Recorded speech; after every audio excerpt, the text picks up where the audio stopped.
Using these dominoes, I want to show the difference between how spaced apart our particles are in solids, semi-solids, and liquids, okay? So if I want to do a liquid first, how should I space these dominoes apart? Just enough to hit each other. Just enough to hit each other, right? So I'm going to use a domino to show me about how far I can go. That's probably a little. So maybe like almost a whole domino away, right? Now I'm going to do maybe around 10 dominoes for each of these different types of material. I had a student in my last class that is very particular, and she did not like it if I did not put all the dominoes facing the right way. So I will do that for this class just in case. Now this table isn't very smooth, so I'm glad that these dominoes will stay up. It's funny, I organized the text boxes in the shopping cart yesterday. Okay. Like very particular. Yeah. Well, I mean, some people are very particular about very particular things. Okay. Now, if I'm going to do in like a semi-solid, what should I start to do with these? As I get to be more solid, how should I space out these dominoes? Closer together. Closer together, right? Not so close that they're practically touching. So I'm going to do maybe like a half domino length now. And I'll do around 10 of them here. Maybe I'll do a few more because now we have 15. This is actually, there's people who do dominoes for like their entire YouTube channel. And I can't imagine how frustrating it must be when they have it almost all set up. I bet they have little stoppers put in so that they, you know what I mean? Like I bet there's like a brick or something that they set there so that they don't. I'm sure they have a method to their Have you madness. seen those like hard stackers that make those like giant buildings? Yes. They like cry when they knock them down. Yes, like they're doing so good and they're like almost there and then it gets knocked down. And it's like the look on their face and they're just like dead inside. Like, That's the point when I'm like, why would you even try? because it's cool. Because why not, right? Because we can. All right, now as I get to be more solid, how should I stack these dominoes?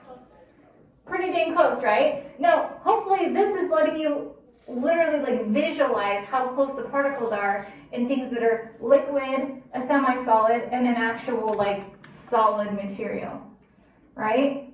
We are physically getting these particles much closer together as we go from liquid to solid. Ooh, that domino looks a little sketch. It's a little sus. Mrs. Sorensen, you can't see. I finally played Among Us. No, they only say With a group of 10. I only knew like 3 or 4 of the people that were in the group. It was, I got invited to somebody's like Twitch stream to play. And I was like, I don't know what I'm doing. I'm old. Okay, let me make sure these are, oh, I can't. Oh, I don't want to sound suspicious. Okay. No, it's still hard. That's how we say sus. Suspicious. No, we just say sus. Fine. Suspicious. Just say sus. Suspicious. Especially on mobile, you're like suspicious. Oh yeah, yeah, it takes too long to spell it out. That's why you say sus, right? Okay. All right, so now I have some dominoes to represent my liquid, my semi-solid, and my solid, right? That's suspicious. Which one do you think?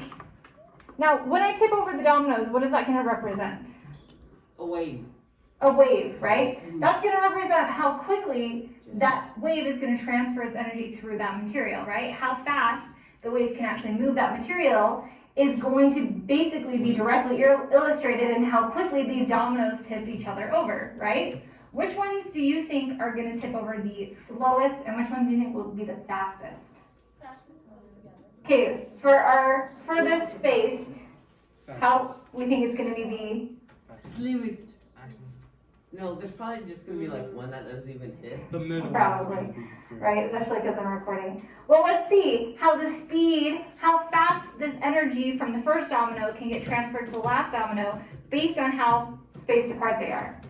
So here's our first one, and it might help if you just listen. So if you want to stand up, you can look at it. Here's the first one. Okay, now that took, almost 2 seconds maybe.